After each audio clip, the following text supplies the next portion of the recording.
आधा घंटा ये वॉशरूम में अपने आप को लॉक कर लिया इसने अहमद। उसके बाद अब ये वॉशरूम के अंदर है।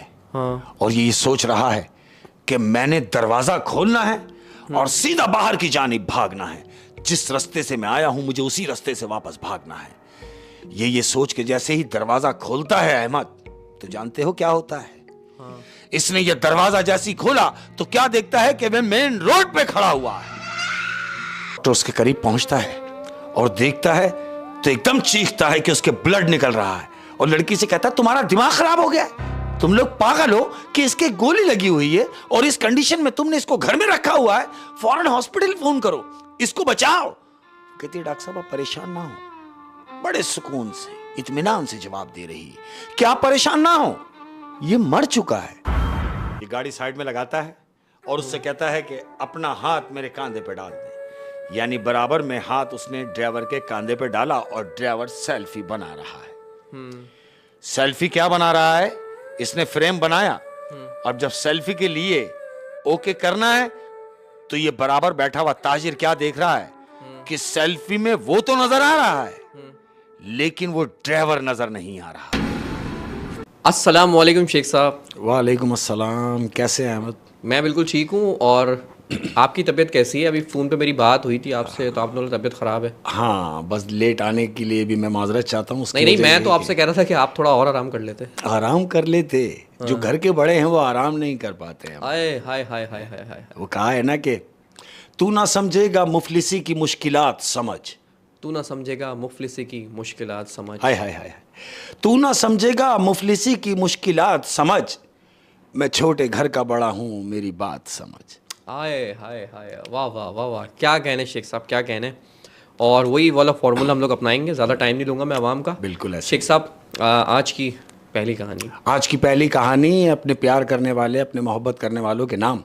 और अहमद, ये एक ऐसे डॉक्टर की कहानी है कि डॉक्टर तो मसीहा होते ही हैं। हाँ।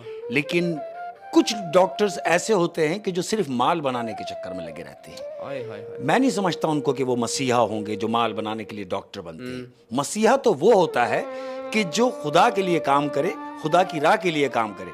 और जब वो डॉक्टर बन गया और खुदा की राह के लिए निकल जाए तो इससे अच्छी और क्या बात हो सकती है। ऐसे ही एक आदमी की मैं आपको ये स्टोरी सुना रहा हूँ। एक डॉक्टर की। एक डॉक्टर है, ये बड़ा खुदा तरस डॉक्टर है।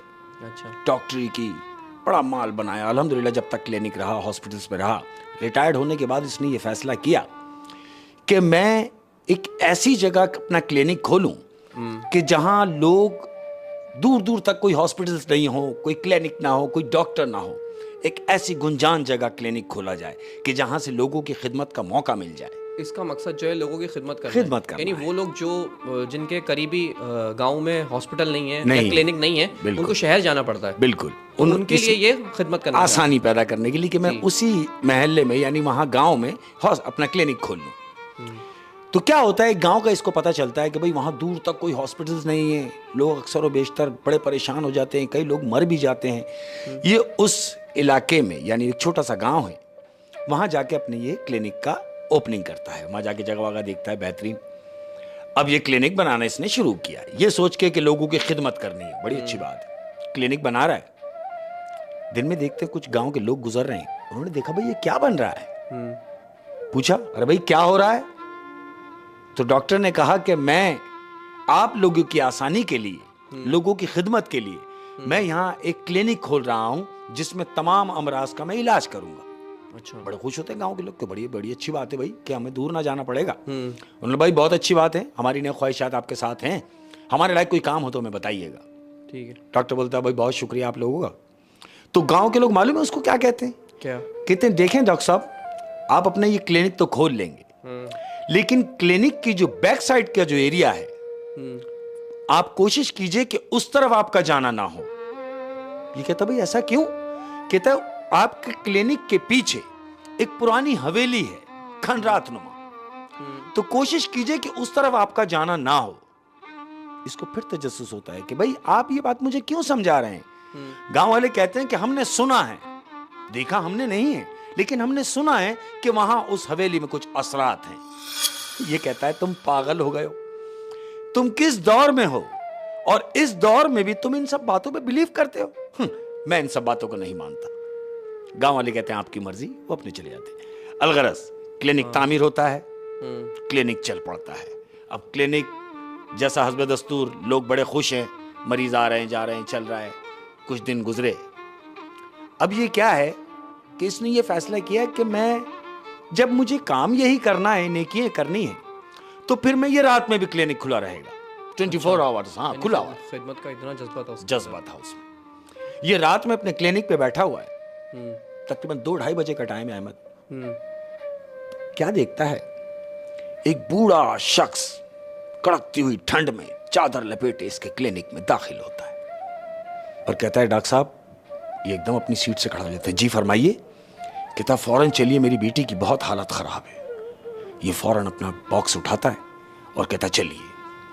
ये उस आदमी के पीछे पीछे जा रहा है। अब ये क्या देख रहा है कि जिस जगह लोगों ने उसको जाने के लिए मना किया, ये बूढ़ा शख्स उसी तरफ जा रहा है, उसी हवेली की तरफ जा रहा है।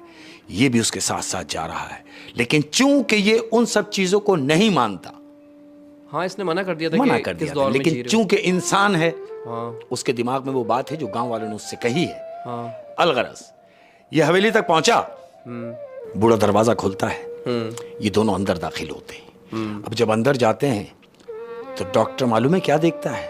हाँ। डॉक्टर देखता है कि एक हसीन और जमील लड़की, बला की खूबसूरत, व्हील चेयर पे बेहोश पड़ी है। ये उसके करीब जाता है, देखता है तो वो लड़की बेहोश है।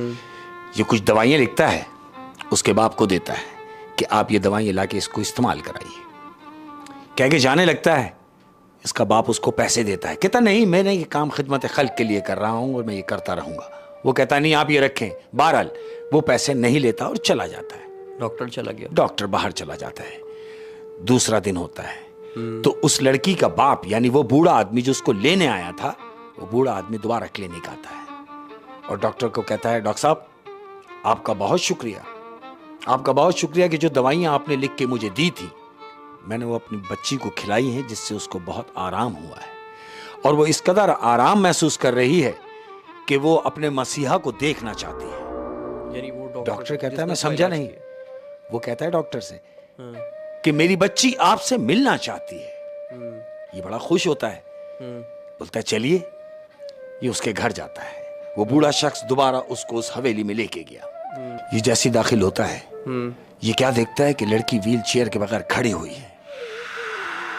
खड़ी भी कि देख के दंग रह जाता है कि कल तो मैं होके गया हूं कि ये तो व्हील चेयर पे थी, मगर आज ये खड़ी हुई है।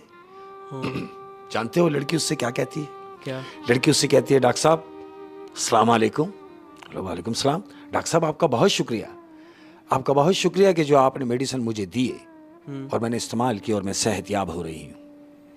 डॉक्टर साहब कहते हैं, कोई परेशान ना हो, इंशाल्लाह जो मजीद है वो भी सही हो जाएगा।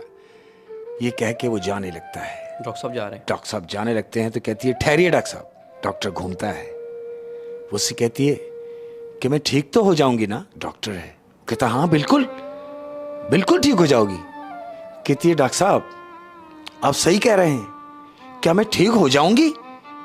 डॉक्टर फिर कहता है, हाँ, मायूसी कुफ्र है, आप ऐसी बातें ना करें, मायूस ना हो, आप बिल्कुल सेहतयाब हो जाएंगी और ठीक हो जाएंगी। जानते हो लड़की उससे क्या कहती है?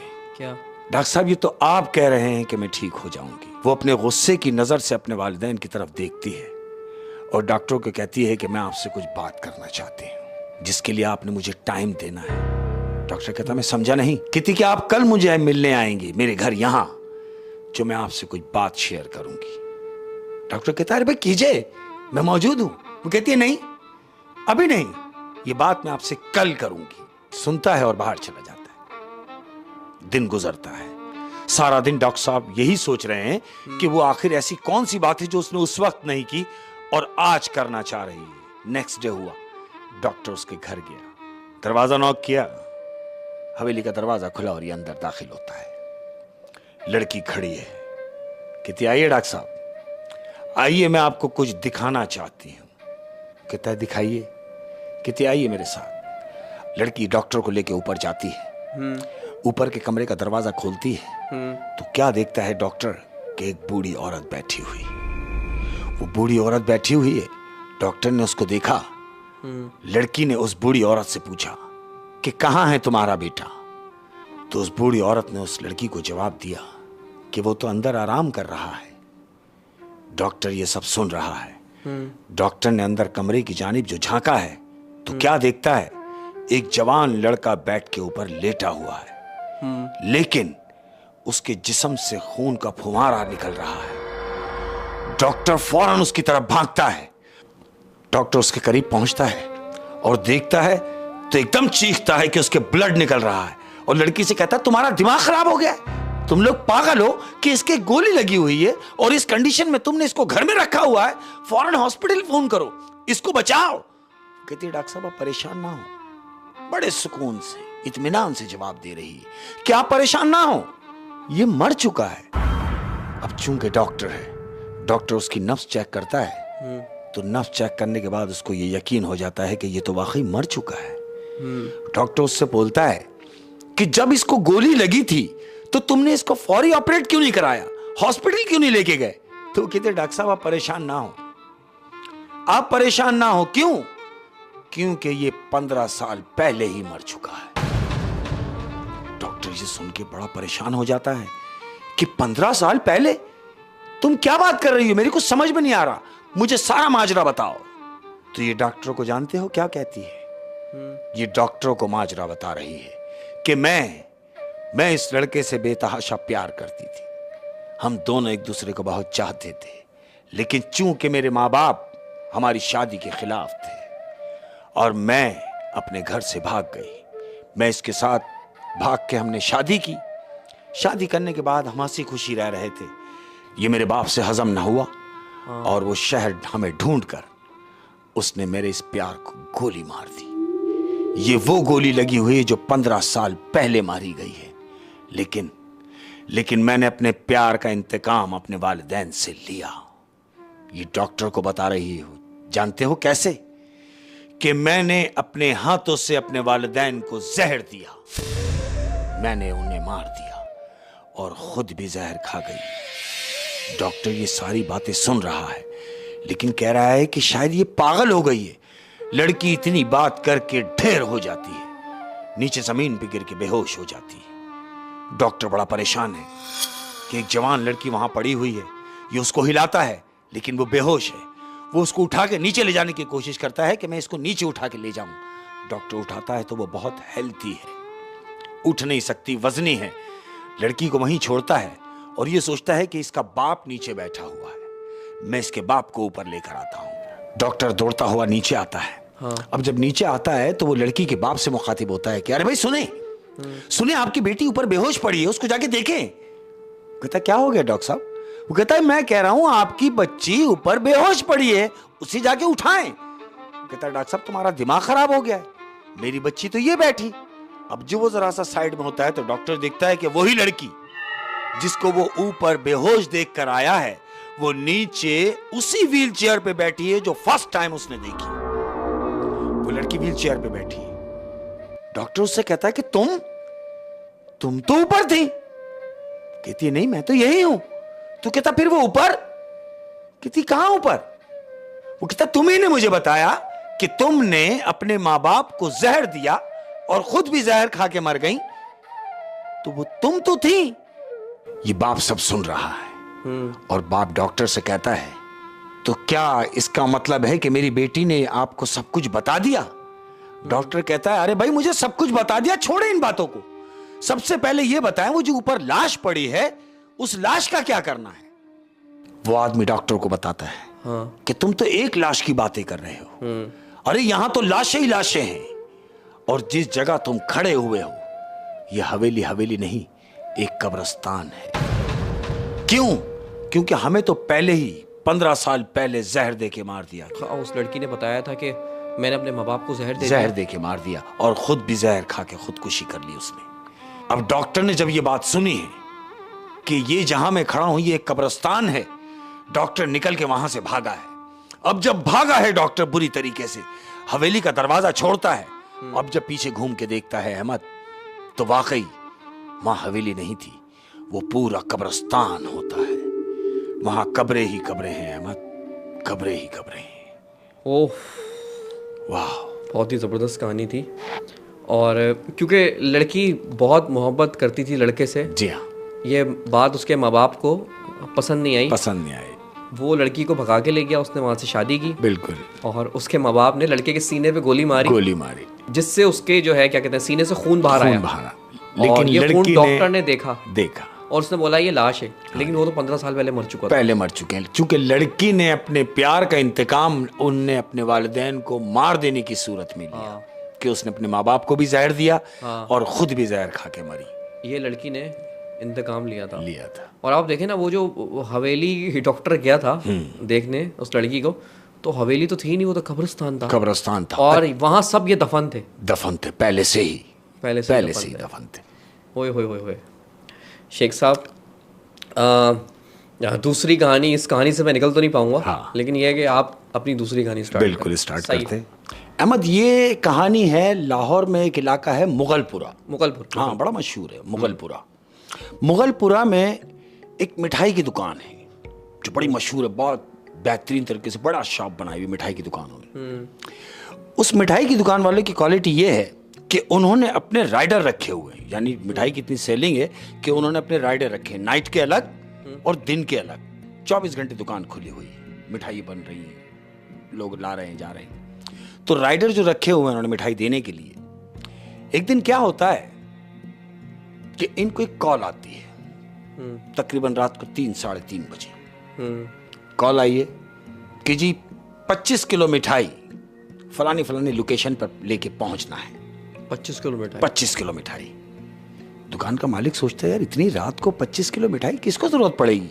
बहरहाल अब चूंकि ऑर्डर है, ये एक राइडर को बुलाता है कि भाई सुनो, ये लोकेशन सेंड करके अपने पास ले लो और इस लोकेशन पर लेके पहुंचो, ये 25 किलो मिठाई तुम्हें वहां लेके जानी है। ये बड़ा खुश अपनी गाड़ी पे 25 किलो मिठाई रखता है और लोकेशन पे पहुंचता है। अब जब ये वहां पहुंचता है, शहर से दूर एक जगह है, थोड़ा सन्नाटे का स्टार्ट हो जाता है। ये वहां पहुंचा, क्या देखता है, एक कच्चा सा घर बना हुआ है, बाहर टाट पड़ा हुआ है दरवाजे की जगह। ये देख रहा है दूर तक कुछ नहीं, लोकेशन इसी घर की है। तो जाहिर है फिर यही घर है। वो कॉल ट्रेस करता है, बंदा बाहर आता है। अब जब वो आदमी बाहर आया उस टाट का कपड़ा हटा के, तो 6.5 फीट का आदमी है। इसने उसको देखा, उसने बोला हाँ भाई मिठाई, बोले हाँ भाई ये ले। उसके हैंड ओवर करता है वो 25 किलो मिठाई। वो आदमी मिठाई के पैसे भी देता है जो अंदर से निकला है और 5,000 रुपये उसको टिप भी देता है। ये तो बड़ा खुश होता है, 5,000 रुपये टिप मिल गए।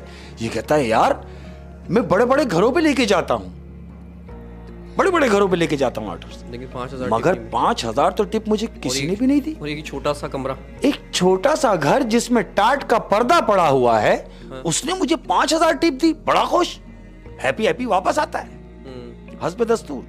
दूसरा दिन होता है, क्योंकि इसकी ड्यूटी नाइट में है। दूसरे दिन वही रात का टाइम है, 3, साढ़े 3 बजे का टाइम है। अब इनको ऑर्डर आया है कि भाई 30 किलो मिठाई, जहां आपने कल 25 किलो भेजी है, वहीं आज आपने 30 किलो भेजनी है। तो दुकान का मालिक कहता है यार जो कल लेके गया था उसी को बुलाया जाए ताकि आसानी से पहुंच जाए। एड्रेस पता उसको? बिल्कुल, उसको बुलाता है। कहता हाँ भाई, जहां तुम कल लेके गए थे आज वहीं 30 किलो लेके जानी है। तो कहता बा मैं जाऊंगा। वो छोड़ दे, सारे काम छोड़ के खड़ा हो जाता है। क्यों? टिप मिली कि 5,000 रुपए की टिप याद आ गई उसे। ये ऑर्डर लेके दुकान पे से निकला है। दूसरा दिन, अब ये वहां जा रहा है, क्योंकि जाहिर है हर किसी को ये आस होती है कि मैं वहां जा रहा हूं तो कुछ ना कुछ आसरा होगा। ये वही 5,000 रुपए के आसरे में है और सोचता हुआ जा रहा है कि मुझे आज भी 5,000 मिलने हैं। ये लोकेशन पर पहुंचा, इसने वहां अपनी गाड़ी लगाई, मिठाई का टोकरा अपनी गाड़ी पे से खोला और नीचे रखा है। आवाज लगाता है, वही आदमी जो कल इसको मिला है वो बाहर आता है। कहता हाँ भाई मिठाई, बोलता ये रख गई। वो मिठाई उठाता है, मिठाई के पैसे देता है और आज भी उसको 5,000 रुपए टिप के देता है। और वो टोकरा उठा के आदमी अंदर चला जाता है। ये 5,000 रुपए का नोट देखता है और सोच रहा है, अपने आप से बात कर रहा है कि यार ये शख्स मुझे रोजाना 5,000 रुपए टिप के दे रहा है। ये कितना अमीर आदमी होगा। और अगर अमीर आदमी है, रईस है, तो फिर ये एक कमरे के घर में क्यों है? इसके दिमाग में ये बात चल रही है। सोच रहा है कि मैं कल 25 किलो मिठाई लाया, वो भी इसी घर में गई। आज मैं 30 किलो मिठाई लाया, वो भी इसी घर में गई।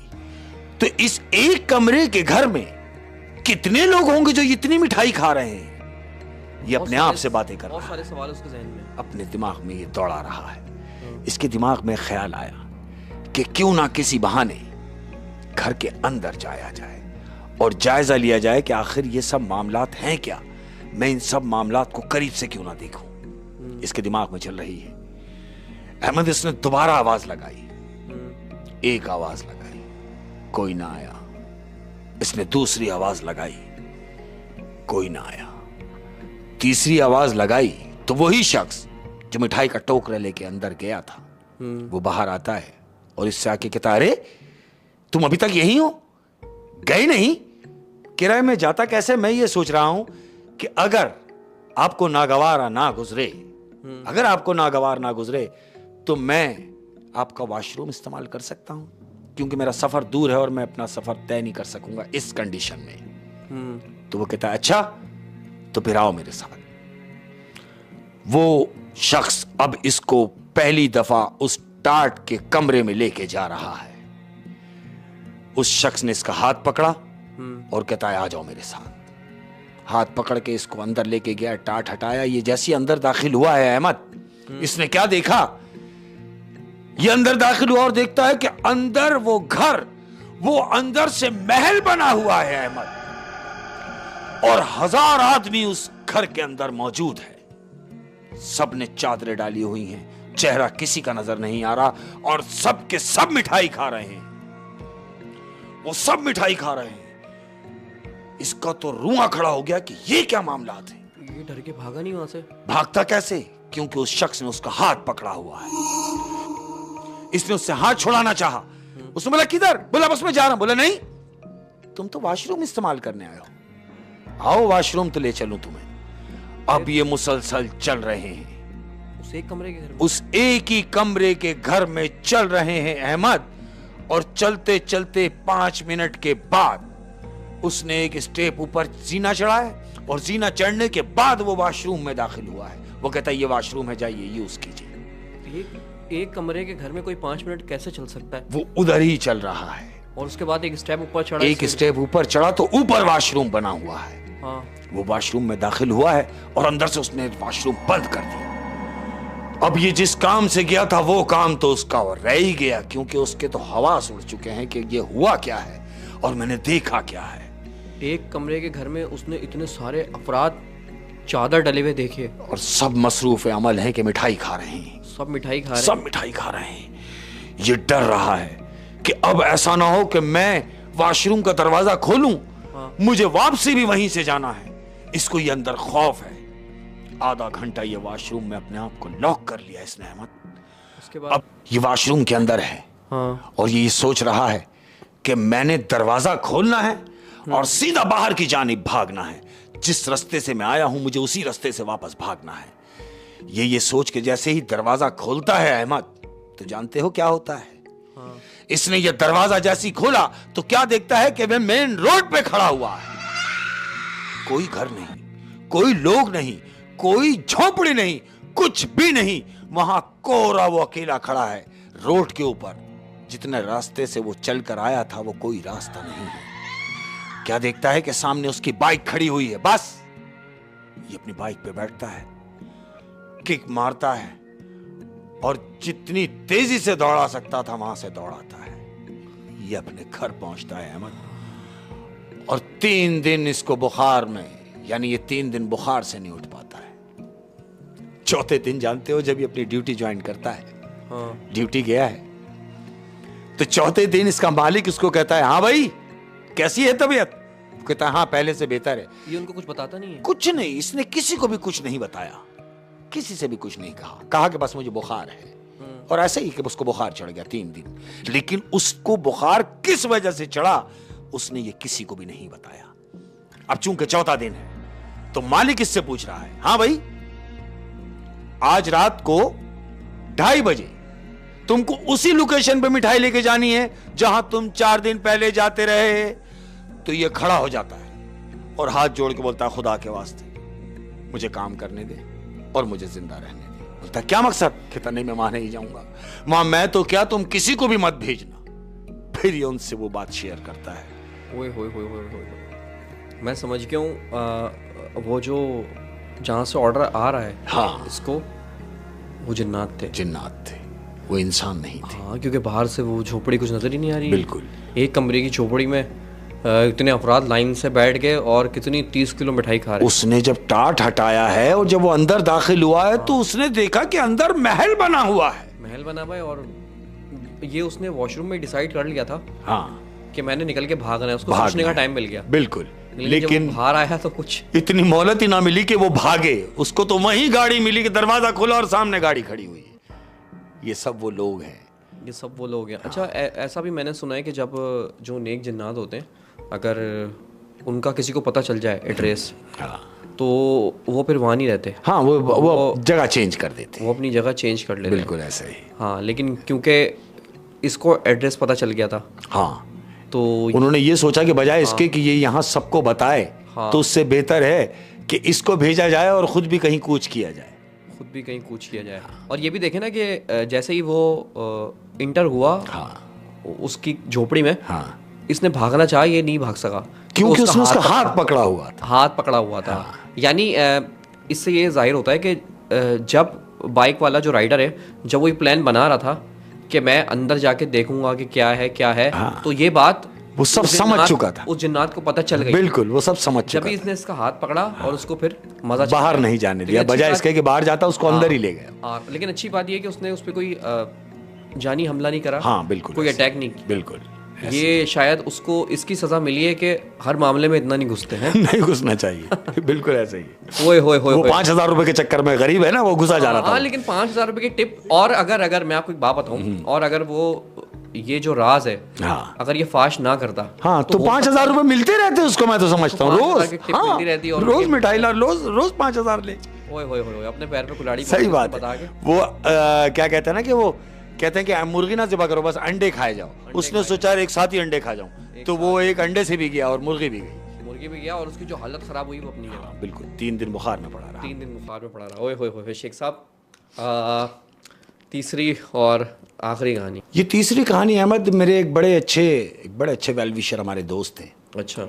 ये उन्होंने मुझसे शेयर की। अच्छा। और कहानी इस कदर बेहतरीन थी कि मैं ये सोच रहा हूँ कि मैं आप लोगों से शेयर करूँ। बिल्कुल शेयर करें। ये एक जगह है फैसलाबाद, हमारे पाकिस्तान में एक जगह है फैसलाबाद, जहाँ टेक्सटाइल्स का बड़ा अच्छा काम है।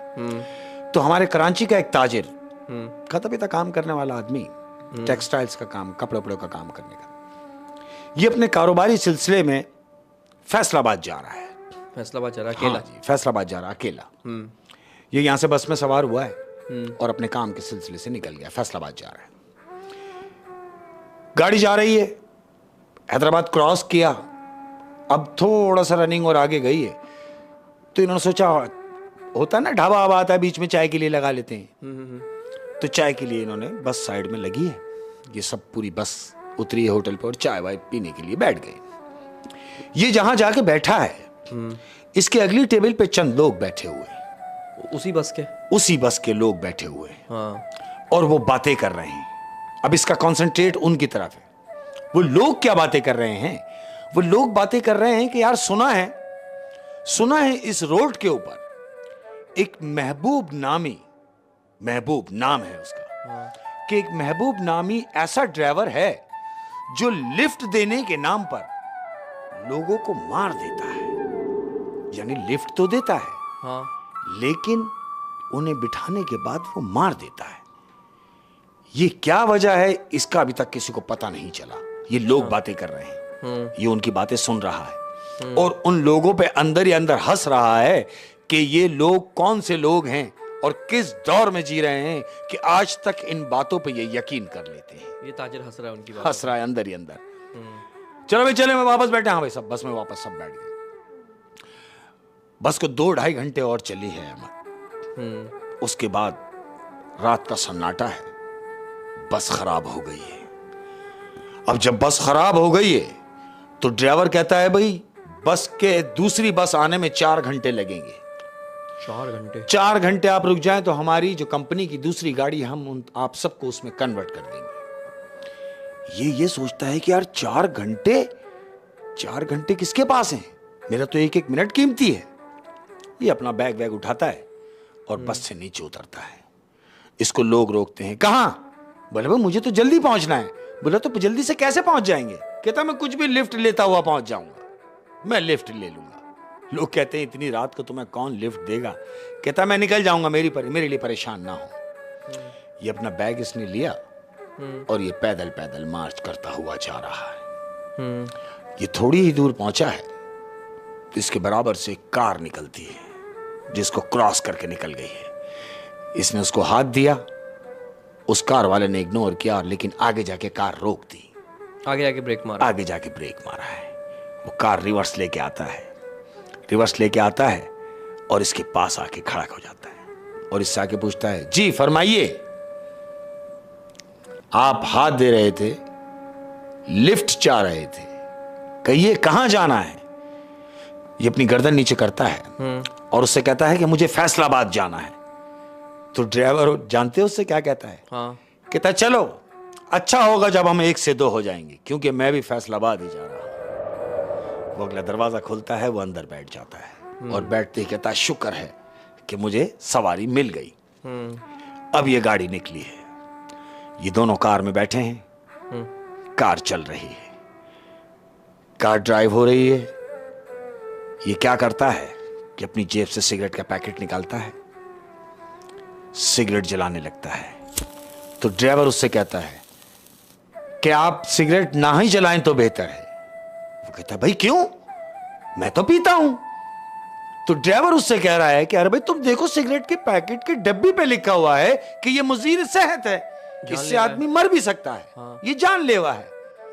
ये उससे कहता है मैं 20 साल से पी रहा हूं और आप गाड़ी, बराए मेहरबानी आप गाड़ी चलाइए, बल्कि मैं तो कहता हूं कि आप भी पीजिए। वो कहता नहीं शुक्रिया, आप भी पीजिए। अब वो सिगरेट पी रहा है। बातों बातों में ड्राइवर बात निकालता है, कितना अच्छा हो कि अगर मैं ये पूछ सकूं कि आप काम क्या करते हैं। कहता हाँ भाई बिल्कुल पूछ सकते हो, मेरा टेक्सटाइल्स का काम है, मैं कपड़े का काम करता हूं। ड्राइवर ने उससे कहा कि आप कराची से कपड़ा लेने यहां जा रहे हैं फैसलाबाद, इसका मतलब यह है कि आपको इनकम सही होती होगी। अरे कहता है इनकम बहुत ज्यादा प्रॉफिट होता है। उसकी वजह यह है कि मैं ये कपड़ा जिस दाम में उठाता हूं, अपना ब्रांड का लेबल लगाता हूं और इसको 3 गुना ज्यादा कीमत में बेचता हूं। यही तो बिजनेस है। ड्राइवर कहता है ये बुरी बात नहीं है। वो कहता है बुरी बात कैसे हो गई, मैं ताजिर हूं और इसी को तिजारत कहते हैं, इसी को कारोबार कहते हैं। कारोबार का मकसद यानी कारोबार का दूसरा अल्फाज है कि लोगों की खाल निकाल लो, उसे कारोबार कहते हैं। फिर वो क्या कहता है? वो कहता है कि आप प्रॉफिट ज्यादा नहीं कमा रहे।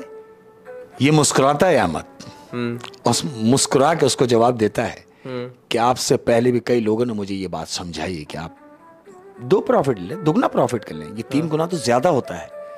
ये मुस्कुरा के उसको जवाब देता है कि मेरा मसला यही है कि मैं किसी की सुनता नहीं, करता वही हूं जो मेरा दिल करता है। मैं मशवरा देता हूं कि तुम भी यही काम करो, कपड़े का काम करो, बड़ी आमद है। वो ड्राइवर को कह रहा है कि आप भी यही काम करें, इसमें बड़ा पैसा है। तो ड्राइवर क्या जवाब देता मालूम? कहता तुम्हारे साथ यही मसला है कि तुम किसी की सुनते नहीं। ये उसको देखता है, कहता है क्या कहना चाह रहे हो कि मैं किसी की सुनता नहीं? कहता है हाँ ना, मैं साबित कर सकता हूं कि तुम वाकई किसी की नहीं सुनते। अब देखो ना, मैंने तुम्हें गाड़ी में सिगरेट जलाने को मना किया, लेकिन आपने सिगरेट जलाई क्योंकि आप किसी की सुनते नहीं हैं। मैंने आपसे कपड़े के काम में कहा कि प्रॉफिट कम रखें, आपने अपनी बात बड़ी रखी। क्यों? कि आप किसी की सुनते नहीं हैं। होटल पे लोगों ने आपके सामने यह बात कही कि इस रोड के ऊपर कोई महबूब नाम का आदमी है जो लिफ्ट देने के बहाने लोगों को मार देता है। आपने उनकी भी नहीं सुनी क्योंकि आप किसी की सुनते ही नहीं। अब जब ये बात सुनता है तो ये उस ड्राइवर की तरफ देखता है कि होटल वाली बात इसको कैसे पता। जैसे ही ये बात सुनता है एकदम चौंक जाता है हाँ, क्योंकि होटल वाली बात इसको कैसे पता? इसको कैसे पता, वो भी यही सोच रहा है हाँ। ताजिर कि इसको कैसे मालूम, ये तो वहां मौजूद नहीं था। हाँ। अब ये मशकूक नजरों से ड्राइवर की तरफ देख रहा है। अब जब मशकूक नजरों से उसकी तरफ देखता है तो ड्राइवर अचानक इसकी तरफ देख के मुस्कुराता है और हंसता है। अरे कहता है भाई मैं तो मजाक कर रहा था, आपकी अपनी जिंदगी है, जैसे चाहे जिए, लेकिन ये तो मेरे लिए अच्छा हुआ कि हम 1 से 2 हो गए, क्योंकि मुझे भी फैसलाबाद जाना था और आपको भी। तो ये सफर मेरी जिंदगी का यादगार सफर हो गया। क्यों ना मैं एक सेल्फी आपके साथ बना लूं। तो वो कहता हाँ श्योर, क्यों नहीं। अब ये क्या करता है ड्राइवर, ये गाड़ी साइड में लगाता है और उससे कहता है कि अपना हाथ मेरे कांधे पे डाल दे। यानी बराबर में हाथ उसने ड्राइवर के कांधे पे डाला और ड्राइवर सेल्फी बना रहा है। सेल्फी क्या बना रहा है, इसने फ्रेम बनाया। अब जब सेल्फी के लिए ओके करना है तो ये बराबर बैठा हुआ ताजिर क्या देख रहा है कि सेल्फी में वो तो नजर आ रहा है लेकिन वो ड्राइवर नजर नहीं आ रहा। ये तस्वीर बना के रोक लेता है। इसके दिमाग में एक बात आती है कि मैं तो तस्वीर में नजर आ रहा हूं फ्रंट पे कैमरे में, लेकिन ये वाजे नहीं हो रहा। इसको थोड़ा सा दिल में डर होता है। वो कैमरा रख लेता है, फौरन सेल्फी खींच के कैमरा रख लेता है। हाँ। अब ये क्या कर रहा है ताजिर आपने देखा होगा गाड़ियों में फ्रंट पे शीशा लगा होता है। ये उस शीशे को सेट करता है कि जैसे मैं बाल सेट कर रहा हूं। हाँ। शीशा सेट किया, अपने बाल सेट किए। अब शीशे को जब वो उसकी तरफ मूव करता है तो क्या देखता है अहमद कि शीशे में वो बराबर वाला बैठा हुआ शख्स उसको उस शीशे में दिखाई नहीं दे रहा। सिर्फ सीट नजर आ रही है, सिर्फ खाली सीट है, वहां कोई शख्स नहीं बैठा हुआ है। अब जब वो ऐसे करके देख रहा है तो वो है, लेकिन जब वो ऐसे देख रहा है तो वो नहीं है। उसके बाद फिर क्या है अहमद कि इसके दिल में खौफ आ गया है। ये डर रहा है लेकिन ये ड्राइवर को जाहिर नहीं होने दे रहा कि मैं डर रहा हूं। ये यही बैठा हुआ सोच रहा है कि अब मुझे करना क्या है। क्या देखता है कि सामने डैशबोर्ड के ऊपर उस ड्राइवर का वॉलेट रखा हुआ है। ये सोचता है किसी तरीके से, किसी बहाने इसका वॉलेट चेक किया जाए। ये वॉलेट उठाता है। वॉलेट खोल के जो देखता है तो जानते हो एनआईसी पे नाम क्या लिखा है? क्या? उस एनआईसी पे नाम लिखा है महबूब।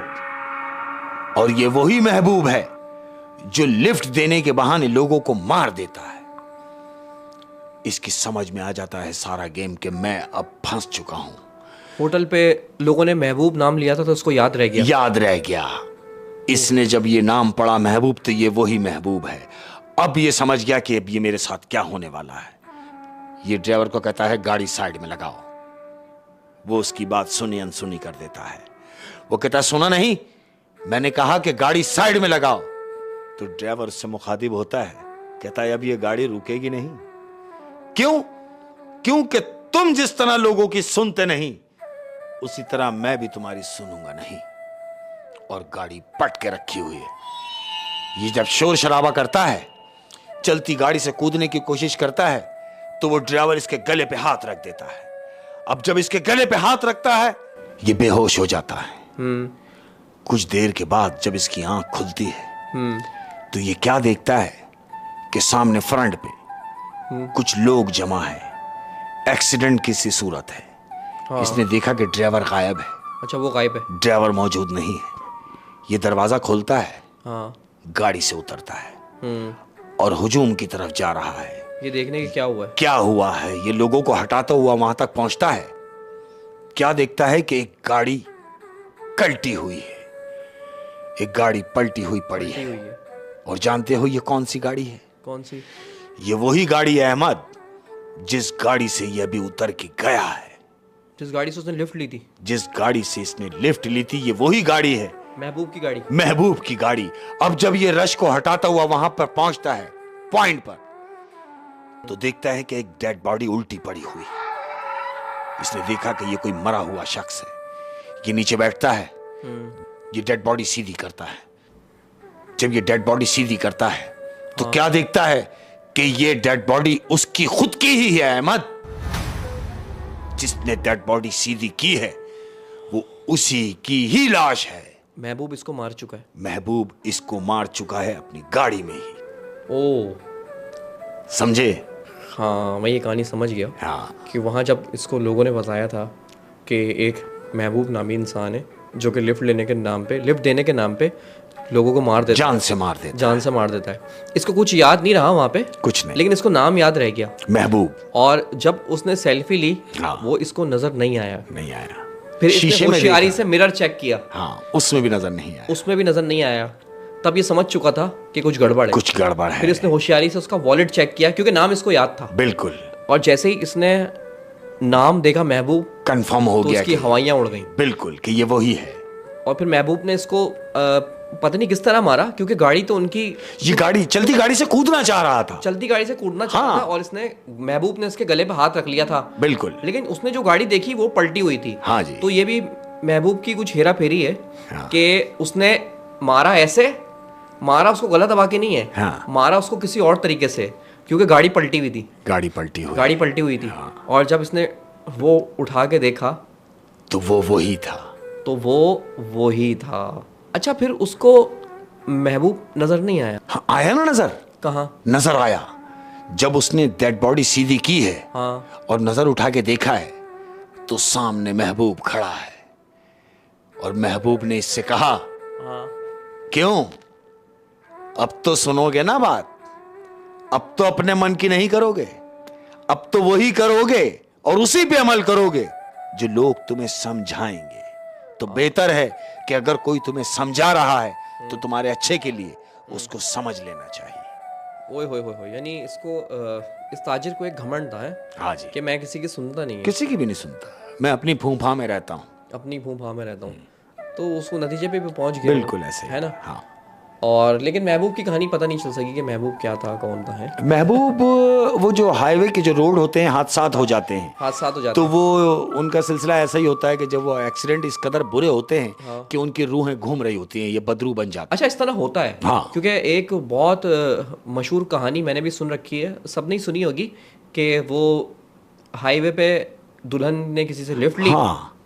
वहां पे बड़ा मशहूर किस्सा है, कुछ लड़कों ने उसके साथ ज्यादती कर दी और उसको मार दिया। बिल्कुल। और फिर वो दुल्हन जो है उसी हाईवे पे है, वो इंतकामन सबसे लिफ्ट लेती है, हाँ। और लिफ्ट लेके फिर उनको मार देती है। ऐसी है। तो लेकिन यार एक बात समझ नहीं आती, जिन लड़कों ने उनके साथ ज्यादती की उसको तो मार दिया, लेकिन वो फिर और लोगों को तो ना मारे ना, और लोगों को ना मारे, बिल्कुल ऐसा ही है। लेकिन चूंकि वो बदले की आग है, वो ठंडी नहीं हो रही, वो ठंडी नहीं हो रही, हाँ, वो आग ठंडी नहीं हो रही, बिल्कुल। तो शेख साहब की तीनों कहानियाँ आज आप लोगों ने सुन ली, उम्मीद करते हैं आपको हमेशा की तरह बहुत पसंद आई होंगी। और मैंने बहुत बोला है, इस दफ़ा भी बोल रहा हूँ, अगर आपके पास भी अल्लाह न करे अपना कोई किस्सा है, या फिर अपने किसी दोस्त से सुना हुआ किस्सा है, या किसी से भी सुना हुआ किस्सा है, या आपने कहीं पढ़ा है और वो किस्सा चाहते हैं कि हम आपका किस्सा सुनकर लोगों तक पहुंचाएं, अपनी ऑडियंस तक पहुंचाएं, तो आप इंस्टाग्राम डिस्क्रिप्शन में लिंक है, उस इंस्टाग्राम पे आप अपनी स्टोरी हमसे शेयर कर सकते हैं। और शेख साहब जाते जाते कुछ ऑडियंस से अपने प्यार करने वालों का बहुत शुक्रिया, और जितने लोग देख रहे हैं, सुन रहे हैं, उनका बड़ा प्यार और बड़ा मान, मैं दिल से उनके लिए दुआएं हैं। और एक बात हमेशा कह के जाता हूँ, नसीहतन होती है कि इतना मत बोलो कि लोग तुम्हारे खामोश होने का इंतजार करें, बल्कि इतना बोल के खामोश हो जाओ कि लोग तुम्हारे बोलने का इंतजार करें। क्या बात है, अल्लाह हाफिज़।